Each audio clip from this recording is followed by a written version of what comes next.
Welcome to World History Notes, where I read from the book I wrote to teach homeschoolers world history. A Bible believer looks at world history. Excuse me. Um, you can find the book on lulu.com, amazon.com, the Bible Baptist Bookstore, or just follow me here. So today we're going to continue talking about Christian persecutions uh, in the early days of the Rome, first century, second century, third century.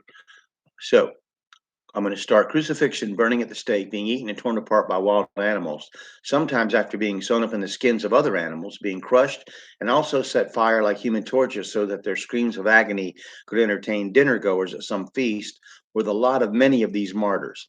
While these pagan Roman persecutions never equaled the multitudes murdered by the Roman Church in the Dark Ages, it is in its vast persecutions of so called heretical sects. There are hundreds of thousands killed, 10,000 under Trajan alone, with beheading and the stake being commonplace.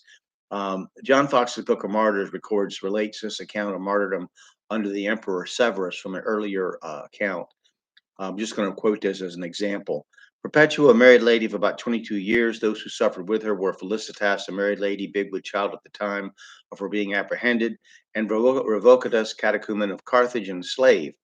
The names of other prisoners destined to suffer upon this occasion were Saturninus, Secundulus, and Satyr. On the day appointed for their execution, they were led to the amphitheater. Satyr, Saturninus, and Revocatus were ordered to run the gauntlet between the hunters, or as such as the care of the wild beast. The hunters being drawn up in two ranks, they ran between and were severely lashed as they passed. Felicitas and Perpetua were stripped in order to be thrown to a mad bull, which made his first attack upon Perpetua and stunned her. He then darted at Felicitas and gored her dreadfully, but not killing them. The executioner did that office with a sword. Vocatus and Satyr were destroyed by wild beasts. Saturninus was beheaded, and Secundulus died in prison. These executions were in the 205 on the 8th day of March. Being a martyr, now back to this unquote, being a martyr did not guarantee that a believer, particularly a scholar, was free from error or heresy. Just as today, famous Christian celebrities not exclude someone from being deceived, and every ordinary commonplace believer must search out the scriptures and compare what is said by those in authority, because the scripture, not a human authority, is the believer's final authority in all matters of faith, practice, and doctrine. To believe otherwise makes one susceptible to the workings of a cult. So it is with a famous early church leader and scholar, Origen. Origen's father, Leonidas, was beheaded in 201, and Origen himself became the head of a school in Alexandria, Egypt, that attempted to fuse, as Philo did with Judaism, Greek philosophy with Christianity. It was very popular, according to Livingston's concise Oxford Dictionary of the Christian Church, with the cultured classes, believing Christianity's early days as a religion that appealed to the common man. These pagan Christian thinkers were essentially what are called in philosophy Platonists, explaining Christian doctrine according to categories and using words defined by the Greek philosopher Plato, and according to Newman's Manual of Church History, were greatly indebted to Philo. George Park Fisher in the History of Christian Doctrine makes this statement, quote, "It was at Alexandria, the seat of all science, that philosophical theology first acquired a firm footing. The union of philosophy and theology, of which we see the beginnings in the Apologist, were there consummated. Catechetical instruction, when cultivated and inquisitive heathen converts were to be taught, necessarily assumed a new form. The school for catechumens developed itself into a school for the training of clergy. The Alexandrian teachers met the educated heathen on their own ground. Instead of pouring out invectives after the manner of Tertullian against the Greek philosophers, they recognized in the teaching of the Greek sages materials which Christian teachers might accept and assimilate. Now, the growing love of philosophy was in direct contradiction to the scriptures. Colossians 2:8.